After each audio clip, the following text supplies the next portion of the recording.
जय OBC.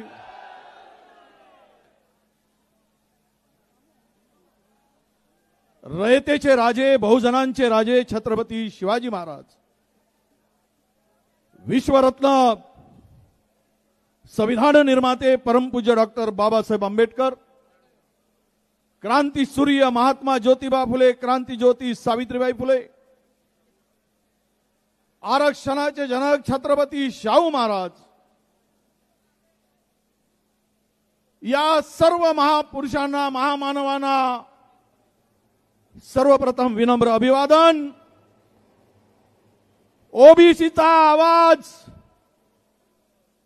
बुलंद करण्याबरोबर ओबीसीच्या हक्कावर गदा आणणाऱ्यांना धडा शिकवण्यासाठी आलेले सर्व माझे ओबीसी बांधव भगिनी आणि माझ्या तरुण मित्रांनो,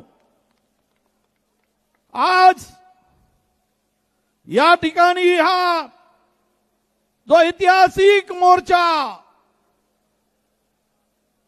374 मूळ जाती उपजाती धरून 871 जाती, या ओबीसी हा एक जात नाही तर हा एक प्रवर्ग आहे आणि मराठा ही एक जात आहे।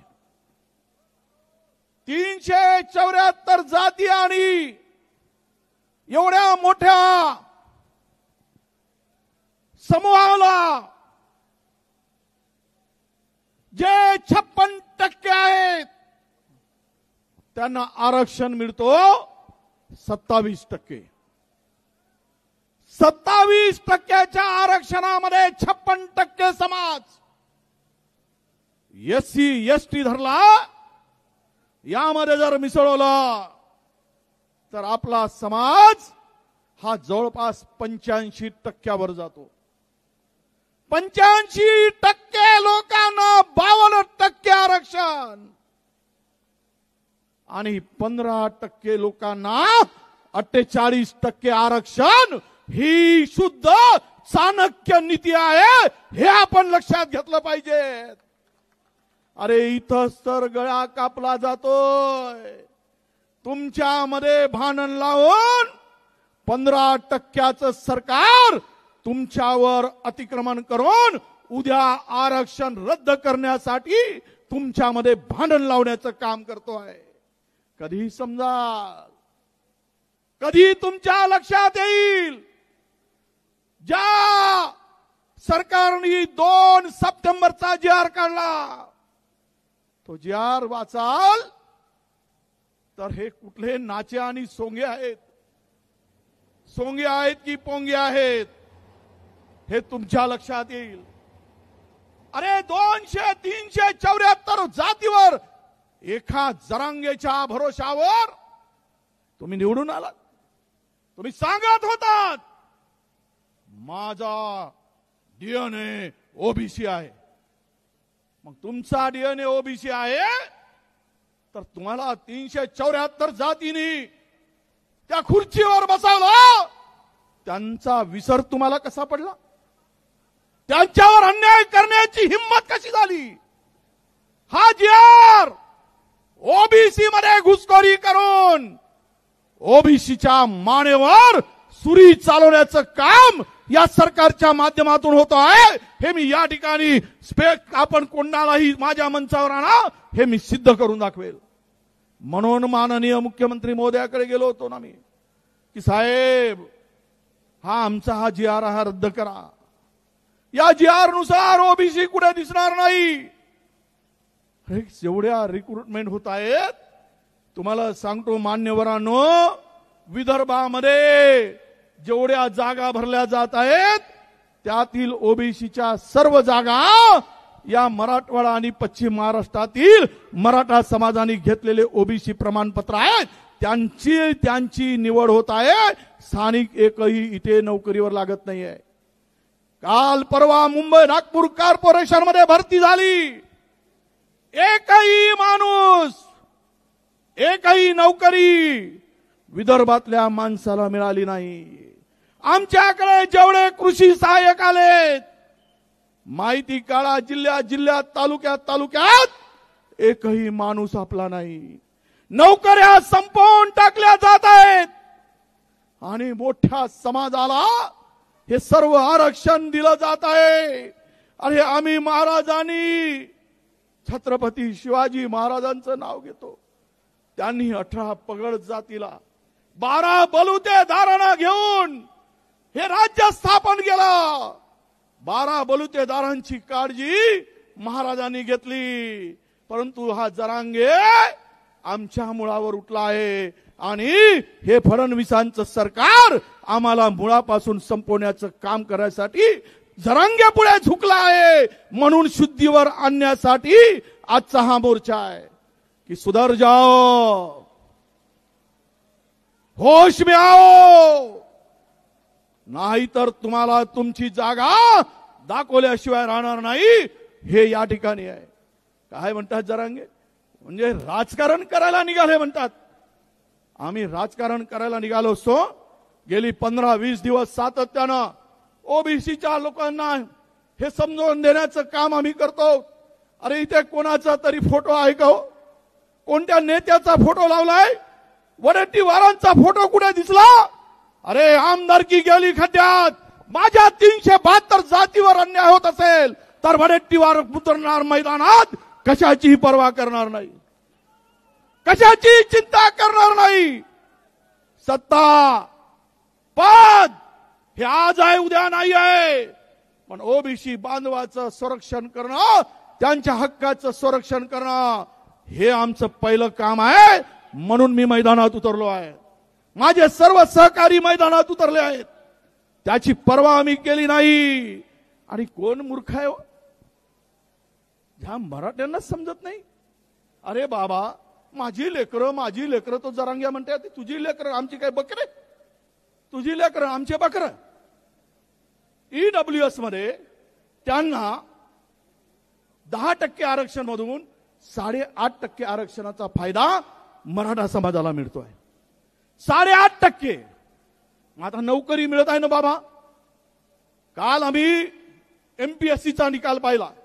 एमपीएससीच्या निकालामध्ये जो कटाप आहे, तो कटाप जर तुम्ही लक्षात घेतला तर यातून या कटाप मध्ये एमपीएससीच्या ओबीसीचा कटाप 485 ओबीसीचा आणि ईडब्ल्यूएसचा कटाप 450 आहे। आता तुम्ही सांगा ओबीसी मध्ये स्पर्धा आहे का ईडब्ल्यूएस मध्ये आहे? या बैताड जरांगेला हे समजतच नाही। अरे फायदा मराठा तरुणांचा कुठे आहे? आणि आम्ही पहिलेच 10x10च्या खोलीमध्ये 50 जण झोपतो, तर का आमच्या उरावर झोपायला पाठवतेस? कुठे मिळणार आम्हाला हक्क आमचा? अरे घ्यायचं असेल तर आमचा बळी मराठा समाजाच्या, मी सर्व नेत्यांना सांगतोय, आम्ही विरोधात नाही तुमच्या। मराठा समाजाला आरक्षण मिळालं पाहिजे, ही आमची भूमिका राहिली आहे। मराठा समाजाला आरक्षण दिलं पाहिजे, यासाठी जरांगे उपोषणाला बसले। त्यावेळेस मी तिथे गेलो होतो आणि सांगितलं माझा पाठिंबा। त्यावेळेस या ठिकाणी तुम्हाला माहित असेल, त्यावेळेस कुणबी नोंदी या ठिकाणी फक्त आणि फक्त यामध्ये माझा व्हिडिओ व्हायरल केला जात आहे। त्या व्हिडिओमध्ये मी सांगतो, त्यावेळेस 8,300 फक्त मराठा आपल्या कुणबी नोंदी होत्या पूर्ण मराठवाड्यामध्ये। म्हणून मी भूमिका घेतली की 8,300 नोंदी आहेत, त्या सर्व लोकांना कुणबी प्रमाणपत्र देण्यास आमचा विरोध नाही, आम्ही कोणी विरोध करणार नाही, ही भूमिका त्यावेळेस घेतली। परंतु ज्यावेळेस शिंदे समिती आली, त्या शिफारशीनंतर मराठवाड्यामध्ये 2 वर्षामध्ये मागच्या 2,41,000 प्रमाणपत्र वाटले गेली। 2,41,000 आणि आज रोज 1000 प्रमाणपत्र वाटली जात आहे। म्हणजे पूर्ण मराठा समाज ओबीसी मध्ये आला। एमबीबीएस मध्ये तुमचा नंबर लागणार नाही, मेडिकल मध्ये लागणार नाही, इंजिनियर मध्ये लागणार नाही, नोकरी मिळणार नाही, कारण पहिलवान ते आहेत, हिंद केसरी ते आहेत, तुम्ही पहिलवान ते आहेत आणि आम्ही काय आहोत, कुपोषित आहोत. कुपोषित माणसाला घराबाहेर काढण्याचं काम होईल आणि यामधून सर्वात नुकसान कोणाचं होणार आहे. मी ते जबाबदारीनं सांगतो आहे. मराठा समाज जर आला तर आता उपवर्गीकरणाचं काम सरकार करत आहे आणि त्यामध्ये जर कुणबी समाजाला त्यामध्ये टाकलं मराठ्याबरोबर सर्वे करून, तर माझ्या विदर्भातला ओरिजिनल हा ओबीसी कुणबी उद्ध्वस्त झाल्याशिवाय राहणार नाही. हेही आपण लक्षात घेतलं पाहिजे. ही लढाई काही आम्ही आमच्यासाठी लढत नाही आहोत. ही लढाईमध्ये उतरलो, परवा केली नाही. मुख्यमंत्र्यांनी विनंती केली तरी मानलो नाही, कारण ओबीसीचं रक्त आहे. अरे मायक्रो ओबीसी असेल तरी वडेट्टीवार कुठल्या भीतीला, कुठल्या धमकीला भीक घालत नाही, कारण सच्चाई के लिए हम लढने वाले हैं, झूठों से डरने वाले हम नहीं है, हे आम्ही दाखवून दिलं आहे. आणि यासाठी आपल्याला बांधवानो हा GR रद्द केल्याशिवाय आता आपल्याला थांबायचं नाही आहे. काय तकलादू काम आहे हो. या संदर्भात आमच्या मनोहर पाटील, मनोहर भाऊ GR काढला. यामध्ये स्थानिक चौकशी अहवाल यांना अर्जदार यांची पार्श्वभूमी सामाजिक कशी निवडायची यासाठी हा फॉर्म आहे. या फॉर्म मध्ये काय आहे माहिती आहे काय? गावातील, कुळातील इतर व्यक्तींना कुणबी जात प्रमाणपत्र मिळाले असल्यास त्या व्यक्तीचे नावे त्यांच्या अर्जदाराशी जोडा आणि प्रमाणपत्र देऊन द्या. शहाण्या हो, तुम्हाला अक्कल आहे आणि आम्हाला अक्कल नाही. त्याच्या पलीकडे नातेवाईकांनी प्रमाणपत्र दिलं तरी तो पात्र होईल. त्याच्या पलीकडे जाऊन जातीबद्दल कोणताही पुरावा नसल्यास, त्याबाबत प्रमाणपत्र दिले असल्यास त्यालाही ओबीसी देऊन टाका. आणि मग त्यामध्ये सामाजिक पार्श्वभूमी कशी, तर कुणबींशी संबंधित सण उत्सव, उदाहरणार्थ बैलपोळा साजरे होतात का? आता ज्याच्या घरी बैल तो जोडीने ते पोळ्यात साजरा करतो, परंतु बैलजोडी साजरी केली, बैलजोडी म्हणजे पोळा साजरा केला की तो ओबीसी झाला, हे यामध्ये दाखवलं आहे. आणि त्याही पुढे जाऊन पुन्हा काय म्हटलं आहे, कुणबी आपले पूर्वजांचा पेहराव हा धोतर, पूर्वजांचा पेहराव धोतर, फटका, लुगडा, सोडी होती काय? तुझ्या आजोबानं पाहिलं का? आमच्या आजोबानं का हा पॅन्ट घालून फिरत होता? आमचा आजोबा का जीन्सचा पॅन्ट घालत होता? अरे सर्वांचेच पूर्वज हे धोतरच घालत होते. सर्वांचे पूर्वज आजा या लुगडच घालत होत्या. पण हे जर घालत असतील धोतर, फटका, लुगडा, चोडी, तोही का ना ओबीसी, तोही कुणबी, हे असे शहाणपणाचे GR काढले. याच्या पुढे जाऊन सांगतो आपल्याला, मूळ गावात समान आडनावाची कुटुंबे व नातेवाईक कुणबा करून बहुसंख्येनं राहत असतील तरी त्याला ओबीसी देऊन टाका. काय चाललंय, कुठे घेऊन चाललाय महाराष्ट्राला? अरे आमच्यामध्ये भांडण लावायचं काम केलं. हा GR काढला आणि सरकार पुरस्कृत, अरे बसा 2 मिनिट, त्या 2-4 उभे आहेत ते, तुमच्या मुळावर उठला हा GR, तुमचा उद्ध्वस्त करणारा हा GR, तुम्हाला बर्बाद करणारा हा GR आहे. हा GR जर रद्द झाला नाही तो तुमची पिढी तुम्हाला माफ करणार नाही. म्हणून बसा. त्या गोंदियाचे आता येऊन गेलेत ना आमचे बबलू भाऊ, कुठे गेले? जेवढ्या पोलीस भरती झाल्या त्यात गोंदियाचा एकही नाही. पूर्ण मराठवाड्यातून ओबीसीच्या ठिकाणी तुम्हाला काही नाही. आता महायुतीचं सरकार, मुख्यमंत्री आणि 2 उपमुख्यमंत्री तुमच्या हातात घंटा देणार आहेत आणि ओबीसीनो घंटा हलवत बसा म्हणणार आहे. हलवा घंटा, वाजवा घंटा, खुर्ची आमची आणि तुमच्या हातात घंटा, हे चाललंय ना, सर्व जागा ते बळकावतील. म्हणून तुम्हाला विनंती करायला आलोय या मोर्चाच्या फाट मोर्चाच्या माध्यमातून. आमची कोणाशी दुश्मनी नाही, मराठ्यांची अजिबात नाही. मराठा समाज बांधवांनो, ह्या आमच्या खूप जाती आहेत. अरे यातील जातीची अवस्था तुम्ही पाहाल, तुमच्या डोळ्यामध्ये अश्रू येतील. अशा प्रकारची आमची अवस्था आहे. म्हणून आम्हाला विनंती आहे आमची की तुम्ही आमच्यात येऊ नका. तुम्हाला स्वतंत्र मिळवा. तुम्ही स्वतंत्र घेत असाल तर आमची काही तुम्हाला विरोध नाही. जे जे तुम्हाला ईडब्ल्यूएस मध्ये आलंय त्यावेळेस आम्हीच पाठिंबा दिला आणि आम्ही सांगितलं की कोणत्याही हालतीत मराठा समाजातील गरीब व्यक्तींना न्याय मिळाला पाहिजे. ही आमची त्यामागची भूमिका होती. हो, ओबीसी मध्ये कुठल्या कुठल्या जाती आहे, काय अवस्था आहे. गोपाळ, नाथजोगी, ओतारी, वासुदेव, नागजोगी, वडार, कुंभार, पांगुळ, मुस्लिम, मदारी, बंजारा, बोलोहार, बेलदार, सुतार, कुंभार, ढिवर, भोई. हे तर मी मोजकेच वाचून दाखवलं. याच्या पलीकडं खूप जाती आहेत. पण या जातीमध्ये जाऊन जरा एकदा पहा, जरा घ्या, तुला कळेल रे माझ्या बाप की हा आमच्या समाजाची काय अवस्था आहे. अरे 8-8 दिवस झाले ती आमच्या याच्या पोरीला, या समाजातल्या पोरीच्या डोक्याला तेल लागत नाही. 8-8 दिवस आंघोळ करू शकत नाही. त्याच्या पाड्यावर वस्त्यावर सांगतो पाणी सुद्धा मिळत नाही. इतकी वाईट अवस्था माझ्या बांधवांनो या ठिकाणी करून ठेवलेली आहे. आता आणि सांगतात हे सरकार सांगतंय, मुख्यमंत्र्यांनी सांगितलं काय तर म्हणे आम्ही मराठा समाजाला 13,500 कोटी रुपये दिलेत आणि 1.5 लाख मराठा तरुणांना आम्ही लोन दिलं, कर्ज दिलं. मग ओबीसीना किती दिलं? ओबीसी डीएनए वाल्यानं काय दिलं ओबीसीला? यांना जेसीबी घ्यायला, फोकलॅन घ्यायला, तुमचं स्कॉर्पिओ घ्यायला, धंदे करायला पैसे 13,500 कोटी आणि आमच्या महामंडळाला 500 कोटी. त्यांना 13,500 कोटी आणि ओबीसीच्या मंडळाला 500 कोटी. सारथी तुपाशी आणि महाज्योती उपाशी. हे जे खरं आहे. काय दिलं याला?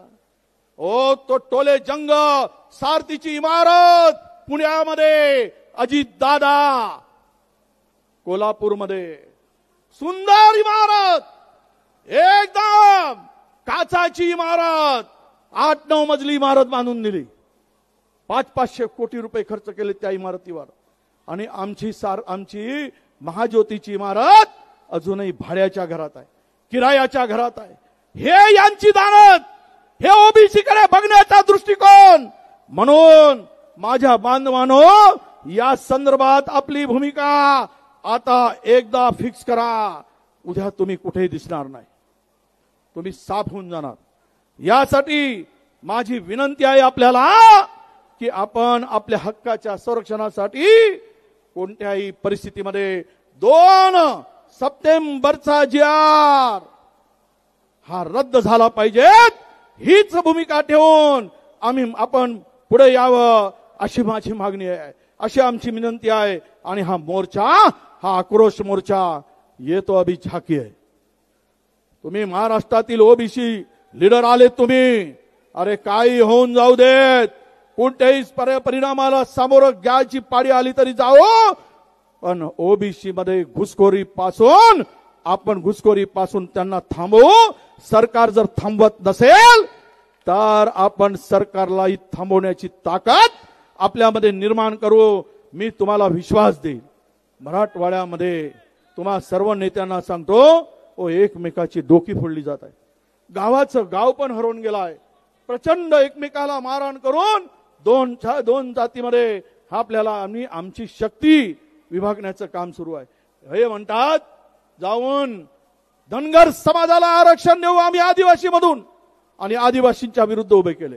अरे ज्या सरकारला 20 वर्षापासून ड चा र करता येत नाही, धनगराचा ड र आणि धनगराचा ड काढता येत नाही, ते सरकार म्हणताय आदिवासी मधून आम्ही आरक्षण देऊ. आणि धनगरामध्ये फूट पाडली, बंजारा समाजामध्ये फूट पाडली, ओबीसी मध्ये फूट पाडली आणि ओबीसी मध्ये फूट पाडून हे सरकार मजा मारत आहे.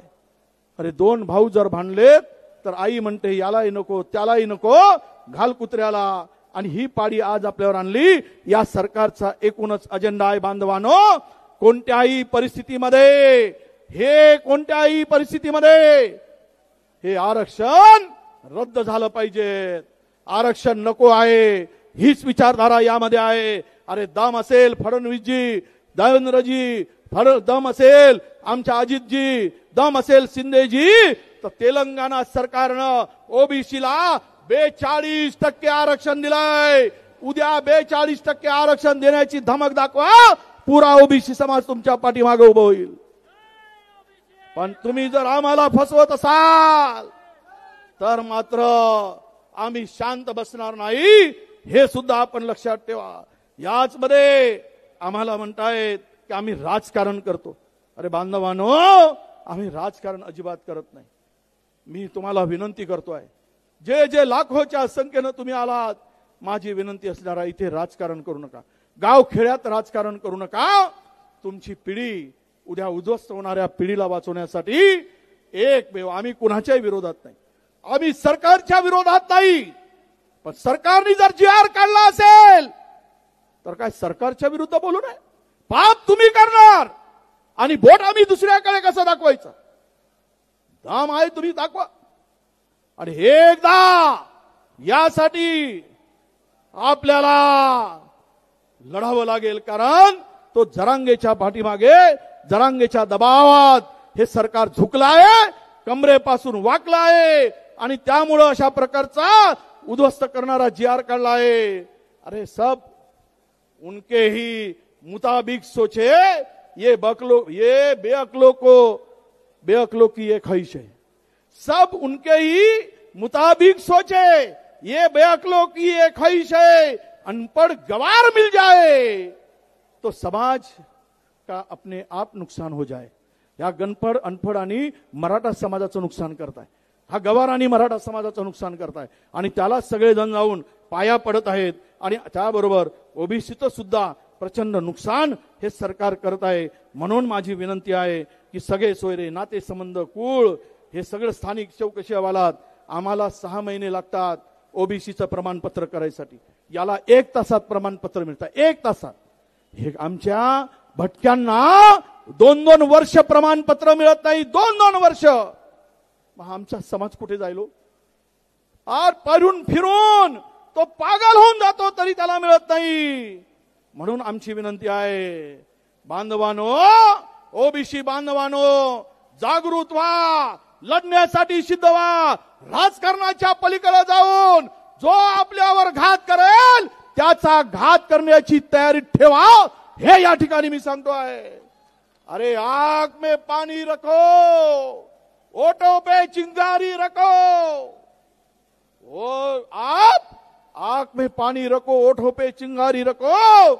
अगर जिंदा ही रहना है तो भाइयों मेरे, लड़ने की तैयारी रखो तो जिंदा रहोगे, तब जिंदा रहोगे, नहीं तो तुमको मारा जाएगा. तुम्हारी हालत बकरे जैसी होगी, बकरे को काटा जाएगा, 100 हिस्से किया जाएंगे, खुरमुंडी तुम्हारी अलग होगी, तुम्हारे खुरमुंडी अलग होगी, तुम्हारा भेजा अलग होगा, तुम्हारा ये 100 हिस्से डाले जाएंगे, 100 घर में पकाए जाएंगे और ओबीसी को खत्म किया जाएगा. यासाठी तुम्हाला माझी सर्व विनंती आहे, सर्व माझ्या ओबीसी बांधवांना, की या ठिकाणी आपण आलात, एकच विचार करा, जोपर्यंत 2 सप्टेंबरचा काळा जी.आर. रद्द होत नाही तोपर्यंत थांबायचं नाही, तरच आपण वाचू. आणि आपण वाचू तर इतरांना वाचवू. आपल्याला कोणी मारेल तर त्याला मात्र मारण्याची तयारी आपण ठेवा, ही विनंती करतो, हात जोडून विनंती करतो. आणि आपण लाखोच्या संख्येने त्या आलात. यामुळं मला वाटतं महायुती सरकारला आता होश येईल. आणि हेही सांगतो, जर हा जी.आर. रद्द झाला नाही तर आम्ही सर्व लोक, त्यांनी मुंबई जाम केली, आम्ही मुंबईसह पुरा पुणे, पुरा ठाणे ओबीसी जाम केल्याशिवाय राहणार नाही आणि तोपर्यंत हटणार नाही, हा सुद्धा विश्वास या ठिकाणी देतो आहे. म्हणून आपणाला बांधवानो, आपण यासाठी तयार राहावं अशी नम्रपणे विनंती करतो. आणि मोठ्या संख्येने आपण आलात. आपल्या चरणी नतमस्तक होऊन एवढंच सांगतो, मला राजकारण करायचं नाही. झांडी झांडी या मोर्चामध्ये गेली 20 दिवस प्रचंड मेहनत घेतली. अनेक गावोगावी फिरून आलेत. त्यामुळं आम्ही आमच्या नेत्याकडे आपण बघू नका. मी नाही तर कोणीतरी दुसरा येईल लढायला, पण जो लढायला तुमच्यासाठी येईल त्याच्या पाठीमागे राहा. विजय वडेट्टीवार जर बेईमानी करेल तर वडेट्टीवारांना सुद्धा धडा शिकवण्याची ताकद तुमच्यामध्ये ठेवा. जो तुमच्या भावनेशी खेळेल त्याचा बंदोबस्त करा. कारण ओबीसी म्हणून आमच्यामध्ये कोणी शिरता कामा नये, आमच्यामध्ये कोणी हक्क वाजवता कामा नये, आमच्याकडे कोणी घुसखोरी करता कामा नये. यासाठी लढण्यासाठी सिद्ध व्हा अशी आपल्याला नम्रपणे विनंती करतो. आणि तो आमचा एक मंत्री आबासाहेब पाटील, ज्याच्या पोटात त्याच्या ओठात, तो म्हणतो की कर्ज मागणीसाठी आम्हाला निर्णय घ्यावे लागतात.